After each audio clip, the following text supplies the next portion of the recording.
There is a project you haven't started, a conversation you haven't had, a version of yourself that you are keeping locked away behind a door of your own making.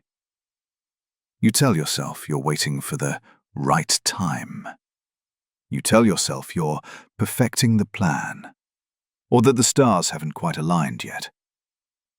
But if you're honest with yourself in the silence of this moment, you're just terrified. It's that cold, hollow feeling in your stomach. The one that speaks in a whisper every time you think about taking a risk. It says, "What if I try, and it turns out I'm not good enough?" You aren't afraid of the hard work. You aren't afraid of the long hours or the sweat. You're afraid of the verdict. You are afraid that the world will look at your best effort and find it lacking. You feel stuck because you've made a dangerous mistake. You've tied your identity to your results. When you think about failure, you don't see it as a temporary event or a minor detour. You see it as a permanent label.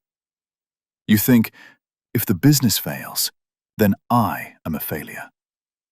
Your ego has built a massive fortress to protect you from embarrassment and the judgment of others. But that fortress has become your prison. Perfectionism is just fear in a fancy suit. It is a shield you hold up to avoid being seen. By refusing to fail, you are successfully refusing to grow. You're staying in the shallow water because you're afraid to find out you can't swim. But you forget that in the shallow water, you'll eventually drown anyway, out of stagnation and regret. A Stoic looks at failure through a different lens. They use the lens of indifference. Marcus Aurelius wrote, "The impediment to action advances action. What stands in the way becomes the way." Think about that for a moment. To a Stoic, failure is just data. It is the universe giving you a feedback loop. If you launch a business and it fails, the business failed, but you did not. Your character, your integrity, and your ability to try again remain untouched and whole. The only true failure in Stoicism is the failure of character. If you stayed honest, if you worked hard, and if you acted with justice, then you have already succeeded, regardless of the outcome. Everything else, the money, the fame, the applause, and the opinions of others, is outside your control. Why would you fear losing something you never truly owned in the first place? A fire doesn't fear the wood you throw on it. It uses that wood to grow brighter. To break the grip of fear today, I want you to use these two mental tools. First, the Pre Mortem.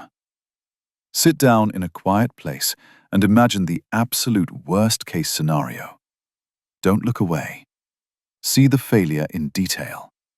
Imagine the project failing, the money being lost, and the people watching. Now, ask yourself, could I survive this? In 99% of cases, the answer is a resounding yes. You would still be you.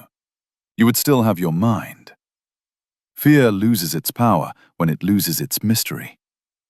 By staring at the monster in the dark, you realize it's just a shadow. Second, the success shift. Change your definition of a win. Instead of making your goal to succeed, make your goal to attempt. If your goal is to send 10 difficult emails, and you send 10 difficult emails, you have succeeded. Even if all 10 people say no, you have won the only battle that matters, the battle over your own hesitation. You have mastered your will, and that is the only victory that can never be taken from you. The world is full of talented people who are waiting to be ready. Don't be one of them. Ready is an illusion created by the ego to keep you safe and small. The only wrong path is staying exactly where you are. If you're ready to stop protecting your ego, and start building your life, then subscribe and walk this path with us. We are on day 5 of 30, and we are just getting started. The mountain is tall, but we climb it one stone at a time. Check the link in the description for our full mental discipline series. Do the work. Embrace the struggle. Stay stoic.